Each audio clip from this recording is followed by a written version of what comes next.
नमस्कार दोस्तों, मैं Ajay Kumar new Mahindra coaching institute के ऑनलाइन प्लेटफॉर्म में आप सभी का स्वागत करता हूं। आज मैं जीएस विषय के अंतर्गत इतिहास यूनिट को लेकर के आपके सामने उपस्थित हुआ हूं। तो चलिए आइए आज इतिहास के संबंध में कुछ बेसिक बातें जानते हैं। सबसे पहले जो है, ये जो इतिहास शब्द है, ये इतिहास शब्द आया कैसे? इतिहास की अगर बात करेंगे तो इसके लिए दो शब्द यूज किए जाते हैं। हिंदी में इसको इतिहास कहा जाता है और अंग्रेजी में इसको जो है हिस्ट्री। हम लोग दोनों शब्दों के संबंध में जानकारी लेंगे। ठीक है। तो इतिहास की अगर हम बात करते हैं तो ये किस भाषा का शब्द है? हिंदी भाषा का। तो एक शब्द इसका बन जाता है इतिहास और इसका दूसरा शब्द बनता है हिस्ट्री।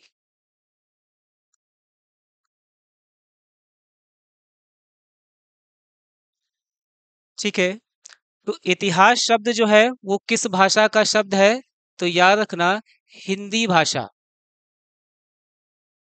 हिंदी भाषा का शब्द है। जबकि हिस्ट्री शब्द की अगर बात करेंगे तो ये किस भाषा का है? अंग्रेजी भाषा।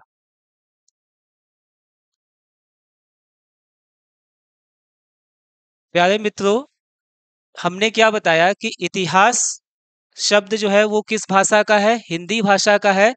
जबकि हिस्ट्री जो शब्द प्रयोग किया जाता है वो किस भाषा का है? अंग्रेजी भाषा का है। हिं, हिंदी भाषा का जो इतिहास शब्द है, इसकी उत्पत्ति कैसे हुई या इसका उल्लेख सबसे पहले जो है कहाँ पर मिलता है? तो याद रखेंगे, अथर्ववेद। अथर्ववेद। ठीक है।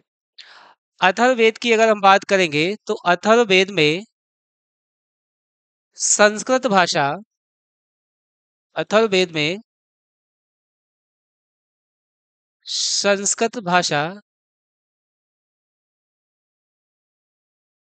के 3 शब्द को लेकर के शब्द बनाया गया है इतिहास। ठीक है। 3 शब्द वो कौन कौन से हैं? तो याद रखना,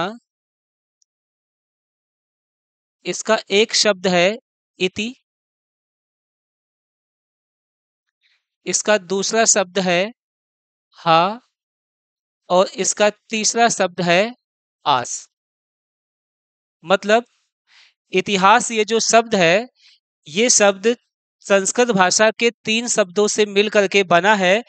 एक शब्द है इति, दूसरा है हा और तीसरा है आस। जिसमें इति शब्द का अर्थ होता है ऐसा, या हम कह सकते हैं ऐसा ही।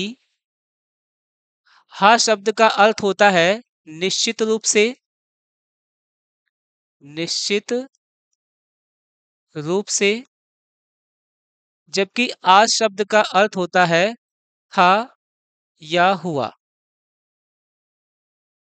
तो प्यारे मित्रों, इति, हा और आस, इन्हीं तीनों शब्दों के अर्थों को अगर हम जोड़ देंगे तो इतिहास शब्द का जो शाब्दिक अर्थ, शाब्दिक अर्थ क्या बन जाएगा? निश्चित रूप से, निश्चित रूप से ऐसा हुआ या निश्चित रूप से ऐसा ही था। ठीक है। तो इतिहास शब्द का जो शाब्दिक अर्थ है क्या है? निश्चित रूप से ऐसा हुआ या ऐसा ही था। जबकि इधर अंग्रेजी भाषा का जो हिस्ट्री शब्द है, इस शब्द की उत्पत्ति कैसे होती है? तो याद रखना, इस शब्द की उत्पत्ति होती है ग्रीक भाषा से। ग्रीक भाषा, ग्रीक भाषा को ही यूनानी भाषा कहा जाता है। यूनानी भाषा। तो ग्रीक भाषा या यूनानी भाषा का एक शब्द है हिस्टोरिया। हिस्टोरिया। तो ग्रीक भाषा या यूनानी भाषा के हिस्टोरिया शब्द से अंग्रेजी भाषा का एक शब्द बनाया गया है हिस्ट्री। ठीक है, हिस्ट्री शब्द की अगर बात करेंगे तो इस शब्द की उत्पत्ति कहाँ से हुई? हिस्टोरिया से हुई। और इस शब्द का सबसे पहला प्रयोग जो है किसके द्वारा किया गया? तो नाम याद रखेंगे किसका? हेरोडोटस का। हेरोडोटस। प्यारे मित्रों, हेरोडोटस कौन थे? तो याद रखना, हेरोडोटस यूनानी दार्शनिक थे। यूनानी दार्शनिक। ठीक है, मतलब यूनान के रहने वाले एक दार्शनिक थे। इनके द्वारा सबसे पहली बार हिस्ट्री शब्द का प्रयोग किया गया। इसीलिए जो है हेरोडोटस को इतिहास का पिता कहा जाता है। ठीक है, इनको इतिहास का पिता, इतिहास का पिता कहा जाता है। लेकिन इन्होंने स्वयं अपने आप को इतिहास का पिता नहीं कहा, है ना। इन्होंने स्वयं अपने आप को इतिहास का पिता नहीं कहा। इनको सबसे पहली बार इतिहास के पिता की पदवी दी किसने? तो याद रखेंगे, यूनान के ही एक दार्शनिक थे जिनका नाम था सिल्सो। ठीक है, तो दूसरा नाम इस पे इंपॉर्टेंट आता है, सिल्सो। ठीक है, सिल्सो कौन थे? तो याद रखेंगे, यूनानी दार्शनिक।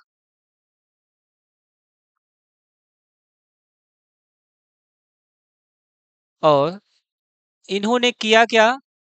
हेरोडोटस को, हेरोडोटस को सर्वप्रथम इतिहास का पिता, सर्वप्रथम इतिहास का पिता कहा है। इतिहास का पिता कहा है। ठीक है, एक बार फिर से आते हैं। हमने क्या बताया है? इतिहास जो शब्द है, ठीक है, ये हिंदी भाषा का शब्द है। ये कैसे बना हुआ है? तो इस शब्द का उल्लेख सबसे पहली बार अथर्ववेद में मिलता है। अथर्ववेद में तीन संस्कृत भाषा के शब्द हैं। एक है इति, दूसरा है हा, और तीसरा है आस। ठीक है, जिसमें इति शब्द का अर्थ क्या होता है? ऐसा ही या ऐसा। और हा शब्द का अर्थ क्या होता है? निश्चित तौर पर या निश्चित रूप से। जबकि आ शब्द का अर्थ होता है था या हुआ। तो तीनों को जब हम जोड़ देते हैं तो इसका शाब्दिक अर्थ निकल के आ जाता है, निश्चित तौर पर ऐसा ही हुआ। ठीक है, जबकि हम अंग्रेजी भाषा में हिस्ट्री शब्द को देखते हैं तो इसकी उत्पत्ति कहाँ से हुई है? तो ग्रीक भाषा या यूनानी भाषा का एक शब्द है हिस्टोरिया, और हिस्टोरिया से ही जो है हिस्ट्री शब्द को बनाया गया। हिस्ट्री शब्द का सबसे पहला प्रयोग हेरोडोटस के द्वारा किया गया। हेरोडोटस कौन थे? एक यूनान के दार्शनिक थे। और इन्हीं को इतिहास शब्द का प्रयोग करने के कारण इतिहास का पिता कहा गया है। ठीक है, यहाँ पर एक चीज और ध्यान रखेंगे कि हेरोडोटस के द्वारा जो है एक किताब लिखी गई है। ठीक है, हेरोडोटस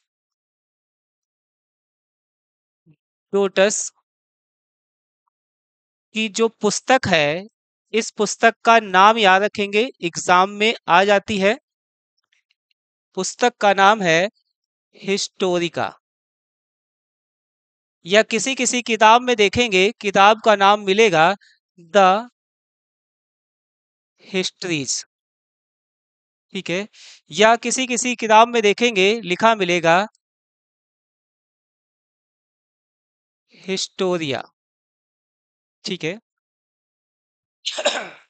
तो अलग अलग किताबों में अलग अलग तरीके से प्रेजेंट किया गया है। चाहे हिस्टोरिका कहिए, चाहे द हिस्ट्रीज कहिए, या हिस्टोरिया कहिए, बात एक ही है। ठीक है, अब अगर हम इसकी परिभाषा की बात करते हैं कि इतिहास शब्द की परिभाषा क्या बनेगी, तो इतिहास शब्द के अर्थ के हिसाब से इस परिभाषा को निकालते हैं तो क्या बनता है कि इसके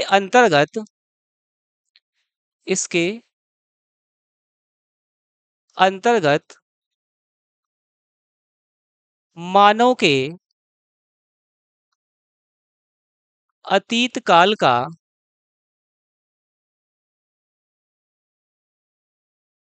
अध्ययन किया जाता है, अध्ययन किया जाता है। मतलब कि मानव जो है वो पुराने समय में क्या करता था, क्या खाता था, क्या पीता था, उसका रहन सहन कैसा था, इन सभी का अध्ययन किस विषय के अंतर्गत किया जाता है? इतिहास विषय के अंतर्गत किया जाता है। आगे बढ़ते हैं। अब हम लोग जानेंगे इसके पार्ट के बारे में। तो ये जो इतिहास विषय है, इसको कितने भागों में विभाजित किया जाता है? तो याद रखेंगे, इसको कुल 3 भागों में विभाजित किया गया है। इसके पार्ट हैं कौन कौन से? तो इसका पहला पार्ट बनता है प्राक ऐतिहासिक काल। प्राक ऐतिहासिक काल। इसका दूसरा भाग जो बनता है आद्य ऐतिहासिक काल। और इसका तीसरा पार्ट बनता है ऐतिहासिक काल। ठीक है। तो प्यारे मित्रों, इतिहास विषय को कितने भागों में विभाजित किया गया है? 3 भागों में विभाजित किया गया है। इसका पहला पार्ट कौन सा है? प्राक ऐतिहासिक काल। दूसरा पार्ट कौन सा है? आद्य ऐतिहासिक काल। तीसरा पार्ट कौन सा है? तो ऐतिहासिक काल। अब इन कालखंडों के संबंध में कुछ बेसिक जानकारी आज हम लोग जानेंगे। तो जैसे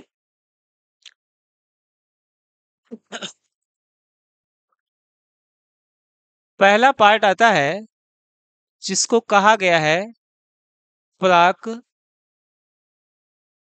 ऐतिहासिक काल। प्राक ऐतिहासिक काल की बात करते हैं तो इसमें सबसे पहली चीज याद रखना कि यह वह काल है जहां मानव को लेखन प्रणाली का ज्ञान नहीं था। मतलब प्रागैतिहासिक कालखंड उस कालखंड को कहा जाता है जहां पर मनुष्य को लेखन प्रणाली का ज्ञान नहीं था, वो लिखना पढ़ना नहीं जानता था। ठीक है। अर्थात इस काल के संबंध में, इस काल के संबंध में जानकारी, इस काल के संबंध में जानकारी का साधन मात्र प्राप्त वस्तुएं हैं। मतलब इस कालखंड के संबंध में जानकारी हमको कैसे मिलती है? उस कालखंड के दौरान जो मनुष्यों के द्वारा चीजों को यूज किया जाता था, उस आधार पर जानकारी मिलती है। ठीक है। इसमें दूसरा पॉइंट याद रखेंगे कि यहाँ के मानव का जीवन असभ्यतापूर्ण, असभ्यतापूर्ण या बर्बरता पूर्ण था। ठीक है। यहाँ पर जो मानव था उसका जीवन कैसा था? असभ्यतापूर्ण या बर्बरता पूर्ण था। तीसरी इंपॉर्टेंट बात कि यहाँ के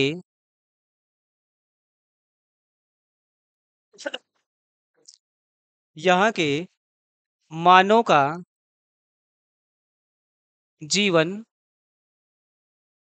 पत्थर के औजारों पर आधारित था। पत्थर के औजारों पर आधारित था। इसलिए चौथी बात याद रखेंगे, इस काल को इस काल को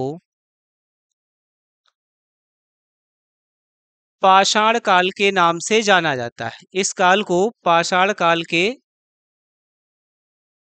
नाम से जाना जाता है ना? ठीक है। फिर उसके बाद जो है आते हैं इसके भाग पर। ठीक है। तो ये जो प्राक ऐतिहासिक काल है, प्राक ऐतिहासिक काल है, या इसी को पाषाण काल बोलेंगे। पाषाण काल, इसको कितने भागों में विभाजित किया गया है? तो याद रखेंगे, इसको 3 भागों में विभाजित किया गया है। इसके कौन कौन से भाग हैं? एक भाग को कहा जाता है पूरा पाषाण काल, पूरा पाषाण काल। दूसरे भाग को कहा जाता है मध्य पाषाण काल, मध्य पाषाण काल। और तीसरा जो पार्ट है उसको कहा जाता है नवपाषाण काल, नवपाषाण काल। तो इस प्रकार से प्राक ऐतिहासिक काल को 3 भागों में विभाजित किया गया है। ठीक है। पूरा पाषाण काल की अगर हम बात करते हैं तो इसका जो समय है वो कब से कब तक है? तो याद रखेंगे, प्रारंभ से लेकर के 8000 ईसा पूर्व। ठीक है। इसका समय कब से कब तक रहेगा? प्रारंभ से लेकर के 8000 ईसा पूर्व। मध्य पाषाण काल की अगर बात करते हैं तो इसका समय 8000 से लेकर के 4000 ईसा पूर्व। और नवपाषाण काल का जो समय रहेगा वो 4000 से लेकर के 2500 ईसा पूर्व। ठीक है। तो ये इसका रहेगा टाइम पीरियड। ठीक है। पूरा पाषाण काल की अगर बात करेंगे तो इसको पुनः 3 भागों में विभाजित किया गया। ठीक है। इसका एक भाग है जिसको कहा जाता है निम्न पूरा पाषाण काल। इसका दूसरा भाग है जिसको कहा जाता है मध्य पूरा पाषाण काल, मध्य पूरा पाषाण काल। और इसका एक पार्ट है जिसको कहा जाता है उच्च पुरा पाषाण काल, है ना? ठीक है। तो ये हम लोगों ने समझा प्राक ऐतिहासिक काल और उसके विभाजन को। ठीक है। इसके संबंध में हम लोग चैप्टर के दौरान जानेंगे। ठीक है। आगे बढ़ते हैं।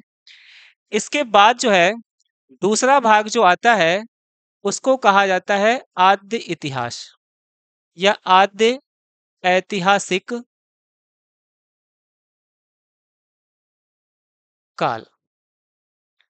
आद्य ऐतिहासिक काल किस काल को कहा जाता है? क्या है इसकी विशेषता? तो इस पे पहली चीज याद रखना कि इस काल में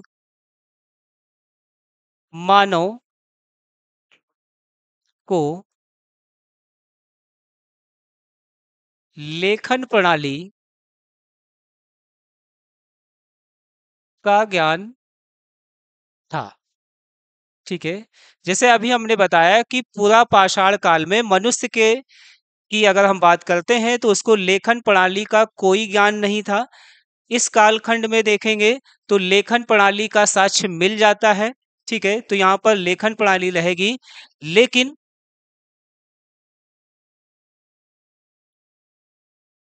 आधुनिक मानव के द्वारा इसे पढ़ने में अभी तक सफलता नहीं मिली, सफलता नहीं मिली। ठीक है। मतलब अक्षरों का ज्ञान इन लोगों को था। ठीक है।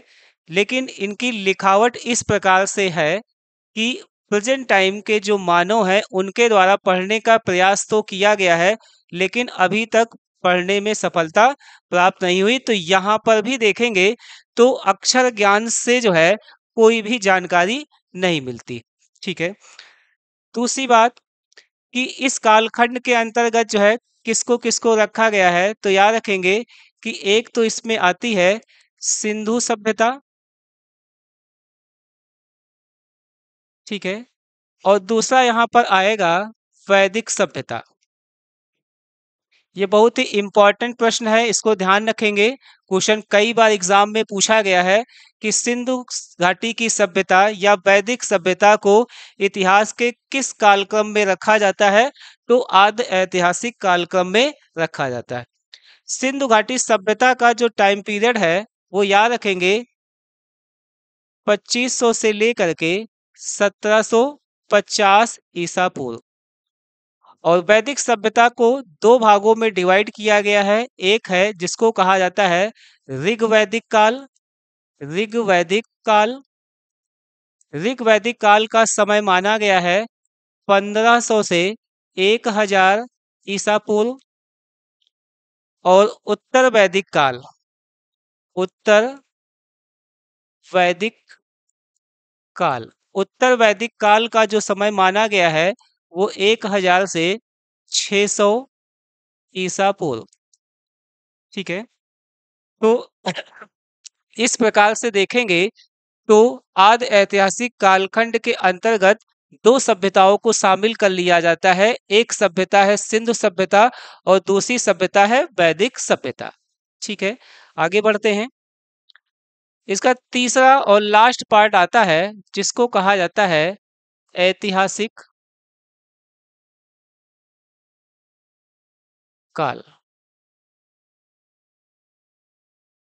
अब ऐतिहासिक काल कौन सा काल होता है, तो इसमें पहली चीज याद रखना कि इस काल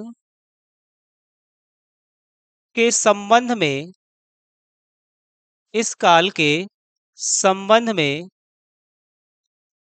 जानकारी पुरातत्व और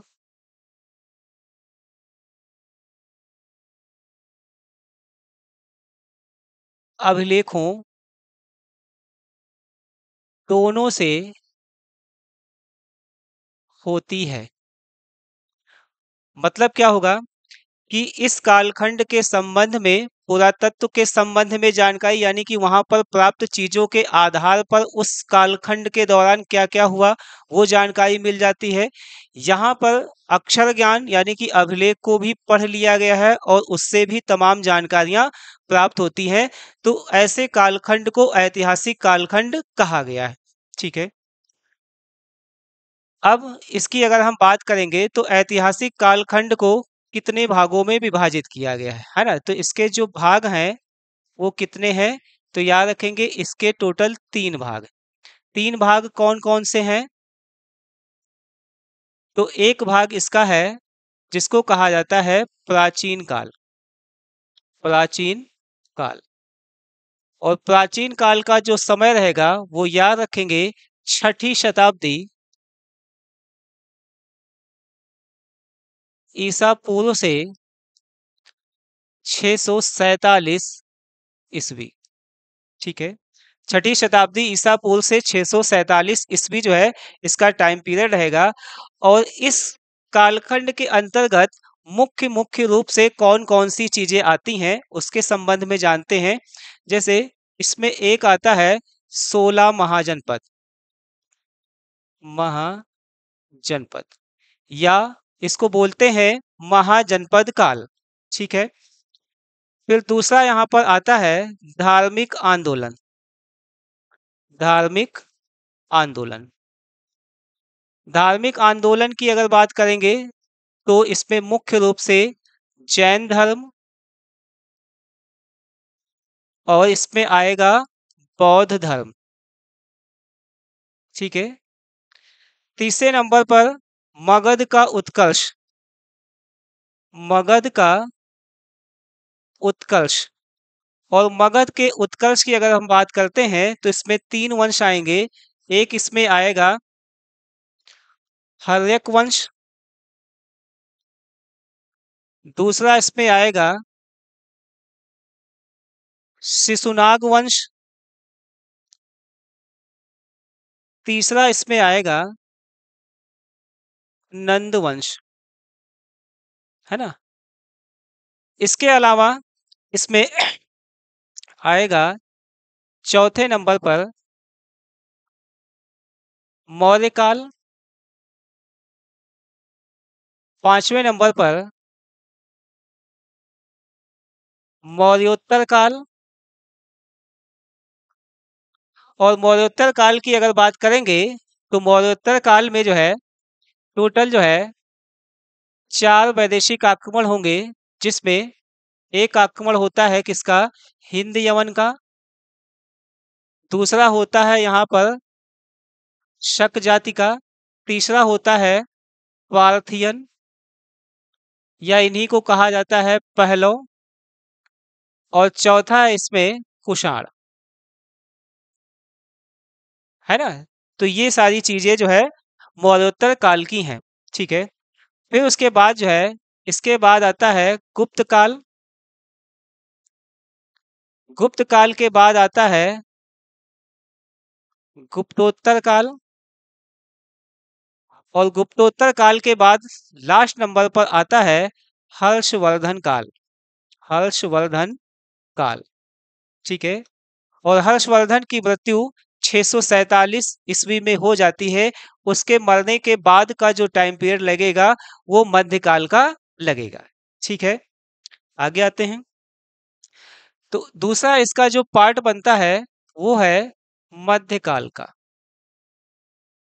और मध्यकाल की अगर बात करेंगे तो इसको दो पार्टों में हम तोड़ सकते हैं। इसका एक हिस्सा हो जाता है पूर्व मध्यकाल का, पूर्व मध्यकाल।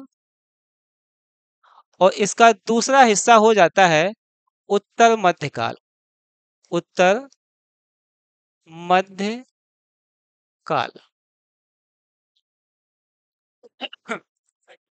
पूर्व मध्यकाल की अगर हम बात करते हैं तो इसके अंतर्गत जो है आता क्या है, राजपूत वंश। और राजपूतों की अगर बात करेंगे तो टोटल जो है 36 वंश राजपूतों के रहेंगे, ठीक है। इसके अलावा इसमें जो है तमिल राज्य भी आते हैं। और तमिल राज्यों में जैसे चोल वंश, जैसे चेर वंश, जैसे पांड्य वंश, है ना। तो ये 3 तमिल क्षेत्र के राज्य थे, ठीक है, जो एग्जाम के लिए इंपॉर्टेंट भी है। उत्तर मध्यकाल को हम दो भागों में तोड़ देंगे। उत्तर मध्यकाल में एक पार्ट इसका हम बना लेंगे दिल्ली सल्तनत का। दिल्ली सल्तनत के बाद दूसरा पार्ट हम बना लेंगे इसका मुगल काल का।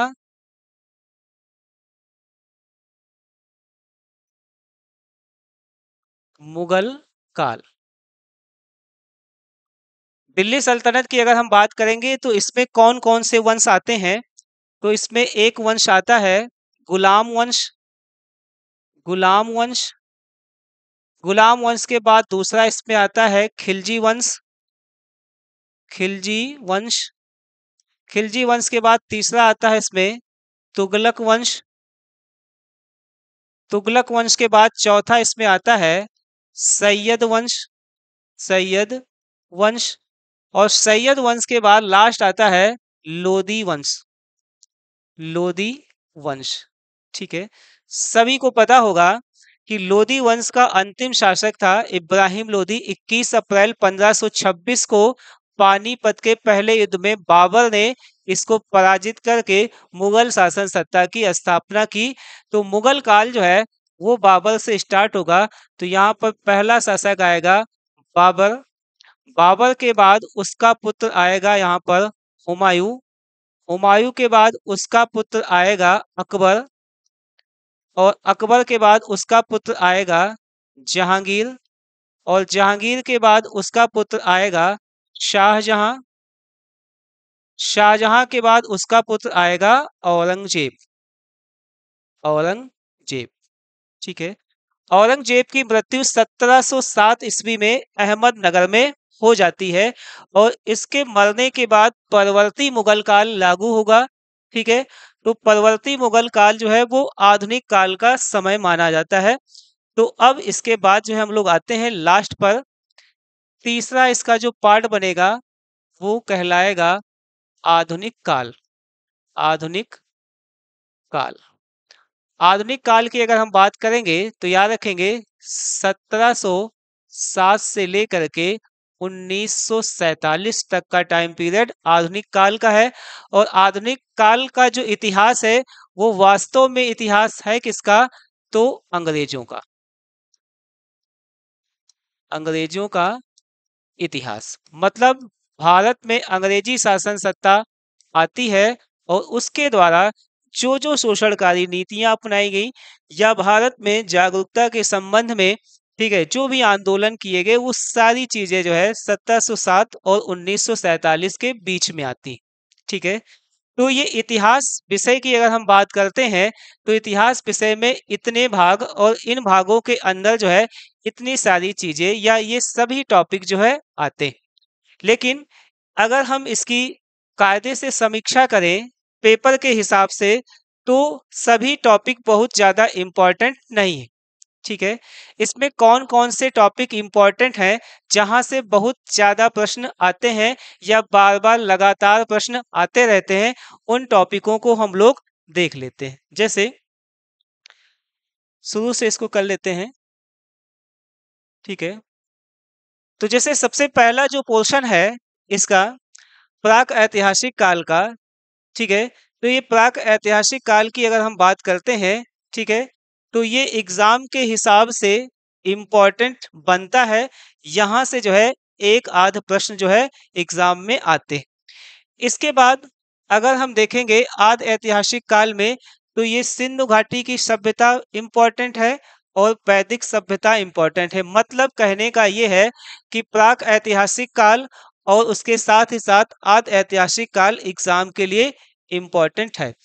इसके अलावा ऐतिहासिक काल की अगर हम बात करते हैं तो जैसे देखा होगा कि 16 महाजनपदों से अक्सर प्रश्न निकलते हैं, इनकी राजधानियां क्या थी ये पूछ लिया जाता है एग्जाम में।